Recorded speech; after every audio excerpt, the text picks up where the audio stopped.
അപമാനം നിങ്ങൾ എന്തെങ്കിലും ഇത് നേരിട്ടിട്ടുണ്ടോ? ഒരിക്കലെങ്കിലും നേരിട്ടിട്ടുണ്ടാവും. നിന്നെ കൊണ്ടൊന്നും ഇതിന് പറ്റില്ല, നിനക്ക് പറ്റുന്ന വല്ല പണിക്ക് പോയിക്കൂടെ? മനുഷ്യനെ മെനക്കെടുത്താനായിട്ട് ഓരോരുത്തന്മാർ വന്നോളും. ആരെങ്കിലും നിങ്ങളെ ഇങ്ങനെ ഇൻസൾട്ട് ചെയ്യുമ്പോൾ എന്തായിരിക്കും നിങ്ങളുടെ റിയാക്ഷൻ?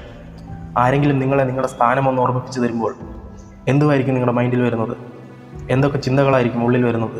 ദേഷ്യം വരുമായിരിക്കും, നാണം കെട്ട് തലകുനിച്ച് നിൽക്കേണ്ടി വന്നിട്ടുണ്ടായിരിക്കും. നമ്മൾ മാത്രമല്ല, ലോകത്ത് പ്രമുഖരായ അത്ലറ്റ്സ്, സെലിബ്രിറ്റീസ്, പൊളിറ്റീഷ്യൻ, ബിസിനസ്മാൻ ഇവരെല്ലാവരും സക്സസ്ഫുൾ ആയതും ഇതുപോലെ ഇൻസൾട്ടൊക്കെ സഹിച്ചാണ്.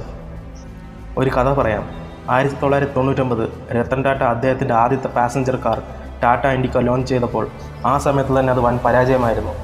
ടാറ്റ കമ്പനിയിലെ എല്ലാ മെമ്പേഴ്സും അഡ്വൈസ് ചെയ്തത് ഇത് ഫോർഡ് കമ്പനിക്ക് വിറ്റേക്കാനായിരുന്നു.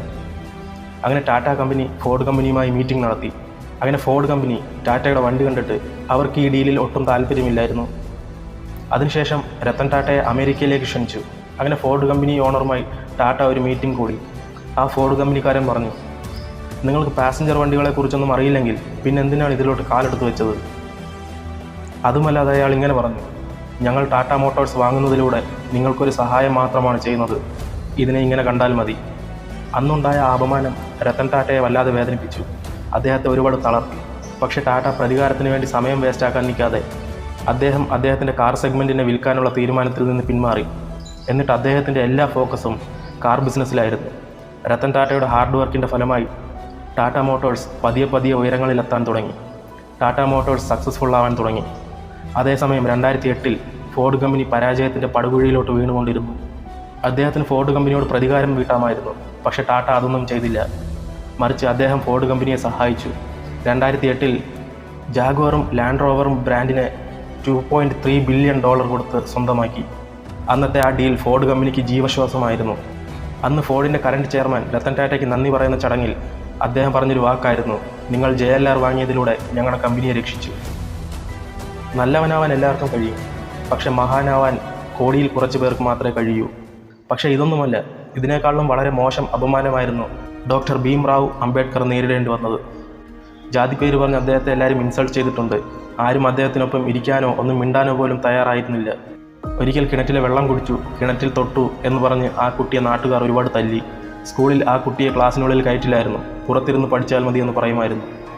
സംസ്കൃതം ബ്രാഹ്മണന് വേണ്ടിയുള്ളതാണ്, നിനക്കൊന്നും പഠിക്കാനുള്ളതല്ല എന്ന് പറഞ്ഞ് അപമാനിച്ചിട്ടുണ്ട്. ഒരുപാട് അപമാനം നേരിടേണ്ടി വന്നു അദ്ദേഹം അന്ന് മനസ്സിലൊരു തീരുമാനമെടുത്തു, നിങ്ങൾ എന്നെ ഈ ഗ്രാമത്തിലെ സ്കൂളിൽ പഠിക്കാൻ അനുവദിച്ചില്ലെങ്കിൽ ഞാൻ ലോകത്തെ ഏറ്റവും ബെസ്റ്റ് യൂണിവേഴ്സിറ്റിയിൽ പഠിച്ചിട്ട് വരും. അങ്ങനെ അദ്ദേഹം കൊളംബിയൻ യൂണിവേഴ്സിറ്റിയിൽ MA കംപ്ലീറ്റ് ചെയ്തു. പിന്നെ ലണ്ടൻ സ്കൂൾ ഓഫ് എക്കോണമിക്സിൽ MSc കംപ്ലീറ്റ് ചെയ്തു. അതിനുശേഷം ലോ പഠിച്ചു, പിന്നെ PhD. തിരിച്ച് അദ്ദേഹം ഇന്ത്യയിൽ വന്നപ്പോൾ അദ്ദേഹത്തിന് മിലിറ്ററി സെക്രട്ടറി ജോലി കിട്ടി. പക്ഷേ അതിനുശേഷവും അദ്ദേഹത്തിന് എല്ലാവരും കുറേ അപമാനിച്ചു. അതെല്ലാം അദ്ദേഹത്തിൻ്റെ ഹൃദയത്തെ ഒരുപാട് മുറിവേൽപ്പിച്ചു. ആ സമയത്തും അദ്ദേഹത്തിന് ഗ്രാമത്തിലെ കിണറ്റിലെ വെള്ളം കുടിക്കാനുള്ള അനുവാദമില്ലായിരുന്നു. ഓഫീസിലെ പിയൂൺ പോലും അദ്ദേഹത്തിന് ഫയൽ എറിഞ്ഞായിരുന്നു കൊടുത്തിരുന്നത്. വലിയ പദവിയിലിരുന്നാലെന്താ, നീ ഇപ്പോഴും താഴ്ന്ന ജാതിക്കാരനാണ് എന്ന് പറഞ്ഞ് അവർ അപമാനിക്കുമായിരുന്നു. അതേ അപമാനം അദ്ദേഹത്തിൻ്റെ ഉള്ളിൽ അണയാതെ കിടന്നു. അദ്ദേഹം ഇന്ത്യൻ കാസ്റ്റ് സിസ്റ്റത്തിൽ മാറ്റങ്ങൾ വരുത്തി. അദ്ദേഹത്തിൻ്റെ റൈറ്റ്സ് നേടിയെടുത്തു. ബാക്കിയുള്ളവർക്കും അദ്ദേഹം റൈറ്റ്സ് നേടിക്കൊടുത്തു. വലിയ മാറ്റങ്ങൾ വരണമെങ്കിൽ കുറച്ചൊക്കെ അപമാനവും ആവശ്യമാണ്. ഒരിക്കൽ ഗാന്ധിജിയെ ട്രെയിനിൽ നിന്ന് ചവിട്ടി പുറത്താക്കി. അദ്ദേഹത്തെ അവർ ഒരുപാട് അപമാനിച്ചു. എന്നിട്ട് അവർ പറഞ്ഞു, നിങ്ങൾ കറുത്ത ഇന്ത്യക്കാർ ഞങ്ങളുടെ ട്രെയിനിൽ ഇരിക്കാൻ യോഗ്യരല്ലെന്ന്.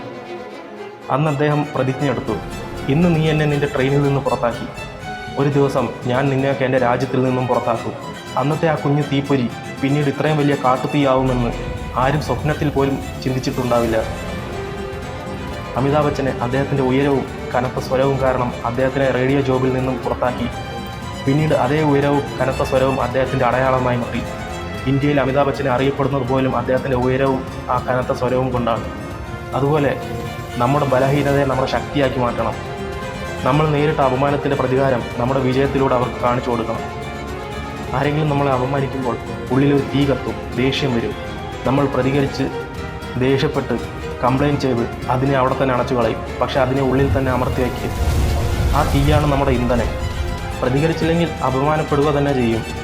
പക്ഷേ ആ തീ അണഞ്ഞുപോയാൽ നിനക്ക് പ്രതികാരം ചെയ്യാനുള്ള, നീ അർഹിക്കുന്ന ബഹുമാനം വീണ്ടെടുക്കാനുള്ള ആ ഇന്ധനം അവിടെ തീരും. ഉള്ളിൽ ഒരു കാര്യം വീണ്ടും വീണ്ടും പറഞ്ഞുകൊണ്ടേയിരിക്കണം. എന്നെങ്കിലും നിൻ്റെ മുഖം നീ കണ്ണാടിയിൽ നോക്കിയിട്ടുണ്ടോ എന്ന് ചോദിച്ചില്ലേ? ഒരു ദിവസം ആ മുഖം കാണാൻ വേണ്ടി നീ കാത്തു നിൽക്കേണ്ടി വരും. നീ പറഞ്ഞില്ലേ, മാറി നിൽക്കടാ, നീ ആരാടാ ഇവിടെ എന്നൊക്കെ. ആ ദിവസം ഞാൻ കൊണ്ടുവരും. ഞാൻ നിൽക്കുമ്പോൾ എൻ്റെ മുമ്പിൽ ആരും ഇരിക്കാൻ പോലും തയ്യാറാവില്ല. വീണ്ടും വീണ്ടും ഉള്ളിൽ പറഞ്ഞുകൊണ്ടേയിരിക്കണം, എൻ്റെ മോശം സമയം കണ്ടു നീ എന്നെ ഒരുപാട് വിഷമിപ്പിച്ചു. ആ ദിവസം ഞാൻ കൊണ്ടുവരും. എന്നെ കാണാൻ നീ എൻ്റെ സമയം ചോദിച്ച് നിൽക്കേണ്ടി വരും. ഒരു കാര്യം ഓർമ്മ വെച്ചോ, നമുക്ക് കിട്ടിയ സമ്മാനം നമ്മൾ മറന്നാലും നമുക്ക് കിട്ടിയ അപമാനം അത് നമ്മൾ ഒരിക്കലും മറക്കില്ല.